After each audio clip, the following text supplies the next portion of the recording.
Hello दोस्तों, कैसे हैं आप सब। उम्मीद है आप सब बहुत ही अच्छे से होंगे। सर, आज का वीडियो किस पे बेस्ड है? बहुत सारे मेरे दोस्तों के क्वेश्चन हैं कि अभी जो हमारे कश्मीर में नोटिस का भंडार आया हुआ है इनकम टैक्स डिपार्टमेंट की तरफ से, हर एक घर में कहीं ना कहीं से कोई नोटिस का चर्चा हो रहा है। तो उसके रिलेटेड मैंने आज ये वीडियो बनाया है।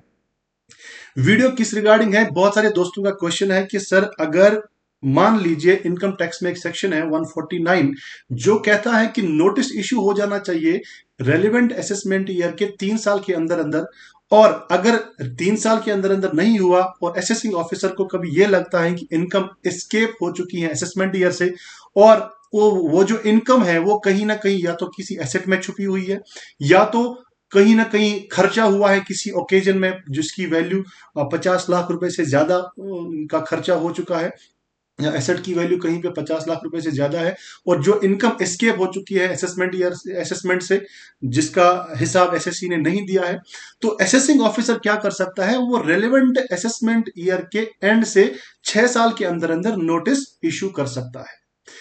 अब उन्हीं दोस्तों से मैं ये बात गुजारिश करना चाहता हूं कि कृपया करके, एक अमेंडमेंट आया हुआ है वर्ष 2021 में, उस अमेंडमेंट के तहत जो ये 6 साल का लिमिट है इसको बढ़ा के 10 साल किया गया है। तो आज का जो लॉ है उसके हिसाब से अगर हम चले तो रेलेवेंट असेसमेंट ईयर के 3 साल के अंदर अंदर या तो नोटिस इशू हो जाना चाहिए। दूसरा केस, अगर एओ को लगता है कि इनकम एस्केप हो चुकी है, जो कि मैंने अभी कहा, या तो कहीं एसेट में छुपी है, या तो कहीं आपने एक्सपेंसेस पे एक्सपेंस किया है किसी ओकेजन पे या किसी इवेंट पे, शादी वगैरह पे कोई आपने खर्चा किया है बड़ा सा 50 लाख से ज्यादा का, तो उस केस में जो है वो नोटिस इशू कर सकता है रेलेवेंट असेसमेंट ईयर के एंड से 10 साल के अंदर अंदर। 10 साल मिलते हैं असेसिंग ऑफिसर को कि वो नोटिस इशू कर सकता है। सर, थोड़ा सा इसको अगर इलॉबरेट करें तो कैसे करें?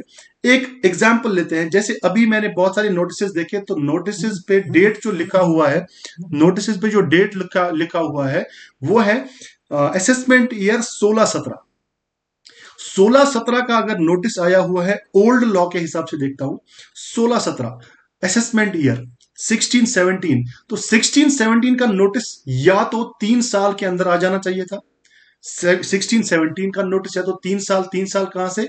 16-17 मतलब 31 मार्च 2017 से 3 साल गिनेंगे। 31 मार्च 2018, 31 मार्च 2019 और 31 मार्च 2020। या तो यहां तक नोटिस आ जाना चाहिए, या तो 6 साल के अंदर, पुराने लॉ के हिसाब से 6 साल के अंदर आ जाना चाहिए। तो 6 साल कहां से? रेलिवेंट असेसमेंट ईयर के एंड से, 16-17 31 मार्च 2017, 2018, 2019, 2020, 2021, 2022, 2023। ओल्ड लॉ के हिसाब से भी 31 मार्च 2023 तक असेसिंग ऑफिसर नोटिस इशू कर सकता है अगर इनकम इनकम एस्केप हो चुकी है तो। और अगर नए लॉ के हिसाब से जाएंगे तो 10 साल मिलते हैं, तो 2023 हो गया, 4 साल और जोड़ दो, ठीक है। तो 2027 तक असेसिंग ऑफिसर 2016-17 का जो नोटिस है वो इशू कर सकता है, असेसमेंट ईयर 2016-17 का। ठीक है। बात करते हैं, अगर किसी व्यक्ति को नोटिस आया है असेसमेंट ईयर 15-16 का, 15-16 का नोटिस आया है, और जबकि उसका असेसमेंट ईयर खत्म हो चुका है 2016 को, असेसमेंट ईयर खत्म हो चुका है 2016, 31 मार्च 2016 को, तो क्या उसको नया नोटिस इशू किया जा सकता है? आइए देख जरा चेक करते हैं। तो 2016 से 3 साल पहले गिनेंगे, 17, 18, 19, 31 मार्च 2019 तक आ जाना चाहिए था पहला नोटिस। दूसरे नोटिस की बात करें जहां पे इनकम एस्केप होने के चांसेस असेसिंग ऑफिसर को लगते हैं, 3 साल और जोड़िए, 19, 20, 21, 22, तो 31 मार्च 2022 तक ये नोटिस आ जाना चाहिए था। ठीक है। और अगर नए लॉ के हिसाब से देखेंगे तो 10 साल है, तो आज भी अगर ये नोटिस आया हुआ है तो बिल्कुल वैलिड है। लेकिन लेकिन अगर ये कोई ऐसा व्यक्ति है जिसका जो पीरियड है ओल्ड लॉ के हिसाब से खत्म हो चुका था, जिसका ओल्ड लॉ के हिसाब से पीरियड खत्म हो चुका है, बात करते हैं असेसमेंट ईयर 14-15 की। अगर 14-15 की बात करें तो उसका 3 साल कब खत्म होता है? 15, 16, 17, 18, 31 मार्च 2018 को उसको पहला नोटिस आ जाना चाहिए, जनरल नोटिस। और यदि असेसिंग ऑफिसर को लगता है कि इनकम एस्केप हो चुके हैं तो दूसरा नोटिस जो असेसिंग ऑफिसर इशू कर सकता है विद इन 6 ईयर्स इशू कर सकता था। तो 18, 19, 20, 21, 2021, 31 मार्च 2021 में उसका टाइम समाप्त हो चुका है नोटिस का, उसका समय समाप्त हो चुका है नोटिस का।